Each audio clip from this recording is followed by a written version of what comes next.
ನೋಡಿ question. One type of aircraft is found to develop engine trouble in 5 flights out of a total of 100 and another type in 7 flights out of a total 200 flights. Is there a significant difference in two types of aircraft so far as engine defect are concerned? Test at 5% level of C. Easy ಇದು ಏನಿಲ್ಲ, Z fine ಮಾಡಬೇಕು. Z fine ಮಾಡಿಬಿಟ್ಟು Z value 1.96ಗೆ compare ಮಾಡಬೇಕು. Solution first ಏನು ಮಾಡಿ, ನಲ್ ಹೈಪಾಥಿಸಸ್ನ assume ಮಾಡ್ಕೊಳ್ಳೋಣ. ನಲ್ hypothesis H naught such that P1 is equal to P2. There is no significant difference. ಅಂದರೆ ಡಿಫೆಕ್ಟ್ಸಲ್ಲಿ ಆ ಥರ ಏನೂ ಸಿಗ್ನಿಫಿಕೆಂಟ್ ಡಿಫ್ರೆನ್ಸ್ ಇಲ್ಲ ಅಂತ. ಎರಡು ಟೈಪ್ ಆಫ್ ಏರ್ಕ್ರಾಫ್ಟಲ್ಲೂ ವ್ಯತ್ಯಾಸ ಜಾಸ್ತಿ ಇಲ್ಲ ಅಂತ. ಇದು ಇನ್ನೊಂದು ಆಲ್ಟರ್ನೇಟಿವ್ ಹೈಪಾಥಿಸಸ್ ಬಂದು ಇದೊಂದು opposite.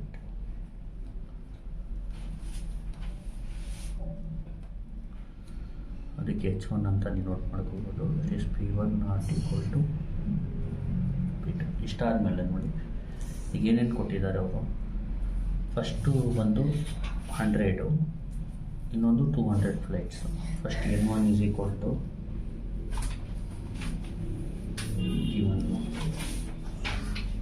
N1 is equal to 100. P1 ಬಂದು engine trouble, probability of engine trouble ಬಂದು P1 ಈಸ್ ಈಕ್ವಲ್ ಟು, ಅಥವಾ ಪ್ರಪೋರ್ಷನ್ ಅಂತ ಹೇಳ್ಬೋದು, 5/100. ಇಲ್ಲಿ P1 ಬಂದು 5/100 ಮಾಡಬೇಕು.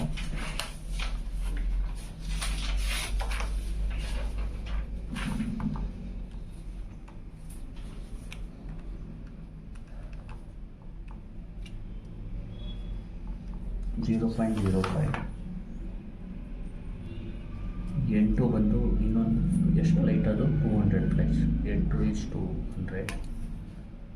P2 is 7 flight out of 200.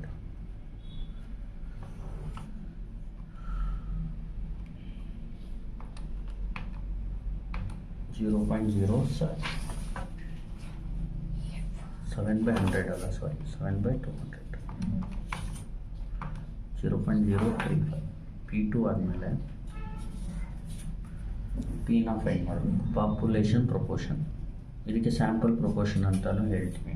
Population ಪ್ರಪೋರ್ಷನ್ಗೆ formula N1 P1 plus N2 P2 whole divided by N1 plus N2.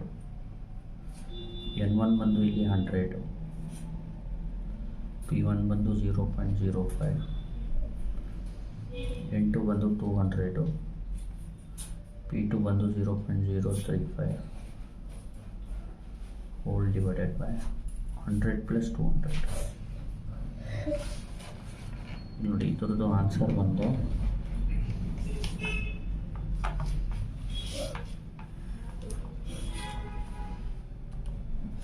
Rate 0.05 plus 200, 0.035, 100 plus 200,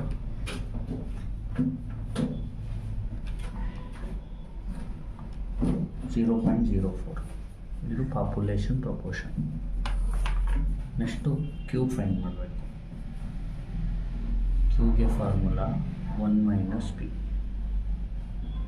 1 minus 0.04. 1 minus 0.04 is 0.96. ಆಮೇಲೆ standard error ಈನ find ಮಾಡಬೇಕು.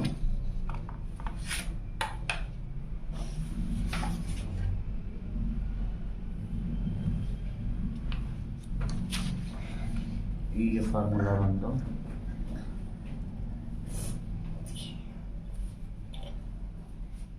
root of capital P into capital Q 1/N1 plus 1/N2. ಈಗ root of, ಇಲ್ಲಿ ನೋಡಿ P value ಹಾಕಬೇಕು. P 0.04, 0. 0.04 ಆಮೇಲೆ 0.96 1/n1 ಅಂದರೆ 1/100 plus 1/200 ಇದೆಷ್ಟು ಬರುತ್ತೆ ನೋಡಿ.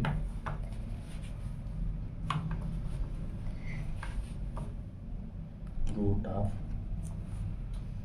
0.04 0.96 1 divided by 100 plus 1 divided by 200.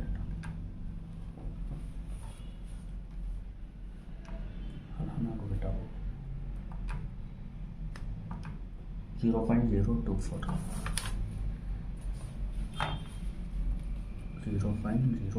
ನೋಡಿ. ಈ ಫೈನ್ ಮಾಡಿದ್ಮೇಲೆ ಏನು ಮಾಡಿ, ಝೆಡ್ನ ಫೈನ್ ಮಾಡಬೇಕು. ಝೆಡ್ಗೆ formula P1 minus P2 by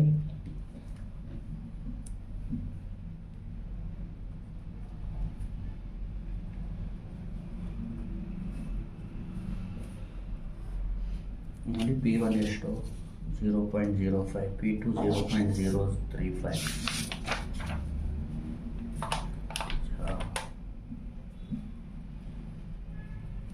0.035 divide by E ಬಂದು 0.024. ಇದನ್ನ ಕ್ಯಾಲ್ಸಿಯಲ್ ಟೈಪ್ ಮಾಡೋಣ.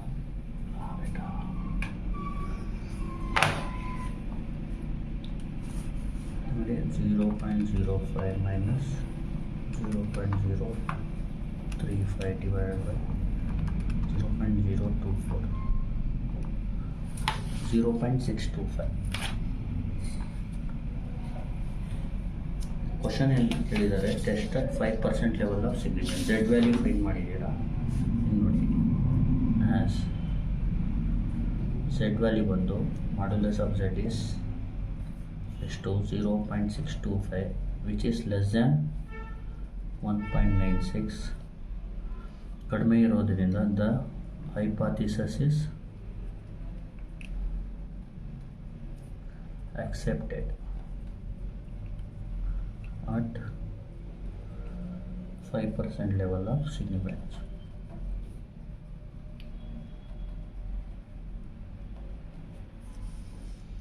Hence we conclude that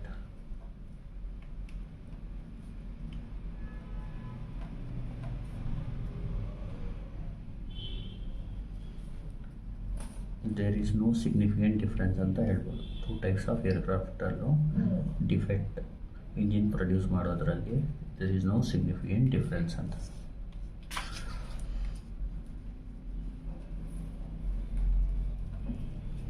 ನೋಡಿ ಇಷ್ಟು ಬರೆದ್ರೆ ಸಾಕು. ಇನ್ನು ನೋಡಿ ಫಸ್ಟ್ ಏನು ಮಾಡಬೇಕು,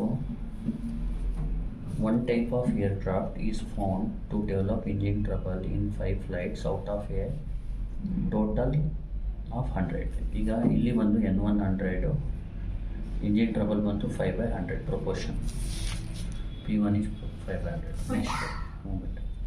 And another type in 7 flights out of a total 200 flights. ಅಂದರೆ N2 is 200, P2 is 7/200. ಮಾಡಿದ್ರೆ ಇದು ಬರುತ್ತೆ. ಪಾಪ್ಯುಲೇಷನ್ ಪ್ರೊಪೋರ್ಷನ್ನ ಫೈನ್ ಮಾಡ್ಕೋಬೇಕು. ಇಲ್ಲೇನು ಕೇಳಿದ್ದಾರೆ ಅದಾದಮೇಲೆ is there a significant difference in 2 types of aircraft so far as engine defects are concerned. Test at 5% level. 5% level ಅಂದರೆ 1.96ಗೆ ನೀವು ಚೆಕ್ ಮಾಡಬೇಕು. P is N1 P1 plus N2 P2 divided by N1 plus N2. ಇಲ್ಲಿ N1 is 100, P1 is 0.05, N2 is 200, P2 is 0.035, N1 plus N2 is 100 plus 200 ಮಾಡ್ತಾರೆ. ಇದು ಬರುತ್ತೆ. Q ಬಂದರೆ 1 minus P ಮಾಡಿ ಇದು ಬರುತ್ತೆ. ಇದಾದಮೇಲೆ ಇ ಫೈನ್ ಮಾಡಿ. ಹೀಗೆ ಫಾರ್ಮುಲಾ ಬಂದು root of P Q into 1/N1 plus 1/N2 ಮಾಡಿದ್ರೆ ಇದು ಆನ್ಸರ್ ಬರುತ್ತೆ. ಝೆಡ್ ಅಂದರೆ P1 minus P2 by E. P1 P2 separate ಮಾಡಿ ಬಂದ್ಬಿಡುತ್ತೆ. As this value is less than 1.96 the hypothesis is accepted 5% level of significance ಅಂತ ಹೇಳ್ಬಿಟ್ಟು hence we conclude that there is no significant difference ಅಂತ ಹೇಳಬೇಕು. Thank you. Please like, share and subscribe.